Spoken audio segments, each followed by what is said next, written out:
राजा रियाज साहब, आप चूंकि पीटीआई के अंदर रहे हैं 3.5 साल और आप भी बहुत से मामलात पे इख्तलाफ राय रखते भी रहे हैं, खासकर जहांगीर तरीन के मामले पर। हालिया दिनों में जो पीटीआई की फैसला साजी है उसको आप कैसे कमेंट करेंगे? आपके ख्याल में ये मामला वाकई कंफ्यूजन का है या कुछ इंटेंशनली भी चल रहा है?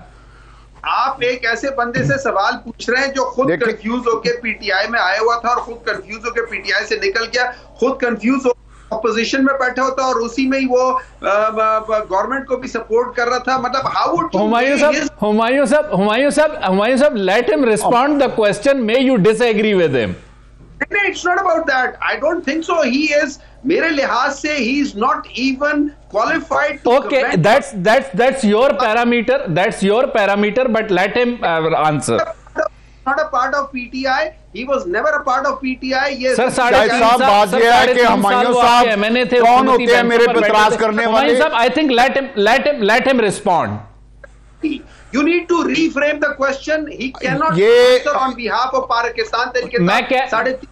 Nothing. He can answer on behalf of Pakistan Muslim League Noon. He cannot answer on okay, लेकिन वो आपका हिस्सा 3.5 साल रहे हैं सर, टिकट होल्डर थे आपके 3.5 साल। इस बहस में मैं नहीं जाना चाहता रहे हैं नहीं रहे। राजा रियाज साहब, आप जरा मेरे सवाल का अगर जवाब देना चाहें। पाकिस्तान तहरीक इंसाफ में 3.5 साल की शायद साहब बात यह है कि ये कंफ्यूज जमात है, इनका लीडर कंफ्यूज है, ये आप खुद कंफ्यूज हैं। ये हुमायूं साहब, मैं तो ये नहीं जानता ये कौन है, लेकिन इनका लीडर भी कंफ्यूज है।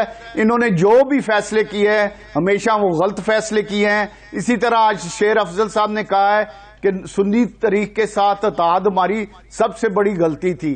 तो ये पहले इत्तेहाद कर लेते हैं, बाद में ये कहते हैं कि हमारी सबसे बड़ी गलती थी। इन्होंने एक ऐसे आदमी के साथ इत्तेहाद किया जो खुद अपनी जमात के निशान पे इलेक्शन नहीं लड़ रहा था। मेरे मुकाबले में, मेरे बेटे के मुकाबले में हामिद रजा साहब ने इलेक्शन लड़ा है। मुझे उनका सारा बैकग्राउंड का पता है। इन्होंने जब उससे इत्तेहाद किया, इन्होंने ये तक नहीं देखा कि इनके साथ इत्तेहाद के बाद उसने जाके 3:45 बजे लिख के दे दिया कि मुझे, जो इनके साथ इत्तेहाद के बाद की बात कर रहा हूं, लिख के दे दिया कि मुझे लेडी सीटें नहीं चाहिए।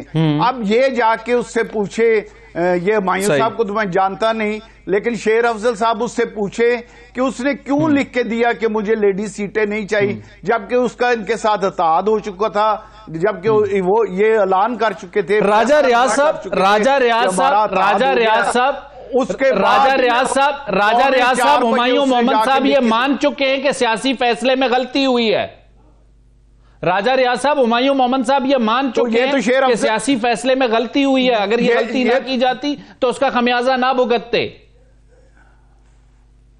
ये तो शेर अफजल साहब भी मान गए हैं, गौर साहब भी मान गए हैं, और शेर अफजल साहब ने यह भी कहा है कि इसकी इंक्वायरी होनी चाहिए कि जो हमारा शरानी साहब से इत्तेहाद हो रहा था या बाद में जो जिस जमात के साथ इत्तेहाड हो रहा था उसको क्यों तोड़ा गया, किन लोगों ने तोड़ा। तो ये तमाम इनके शुरू से ये तरीके इंसाफ में एक डिफेक्टिव है, एक इनमें ये प्रॉब्लम है कि ये फैसले करते हैं, बाद में कहते हैं, बाद में ये कह देते हैं कि हमारे से गलती हुई है। इन्हें ये चीजें पहले देखना चाहिए थी। अगर ये अच्छा फैसला कर दे तो इन्हें लेडी सीटें सारी मिल जानी थी, केपीके में भी, पंजाब में भी, वफाक में भी।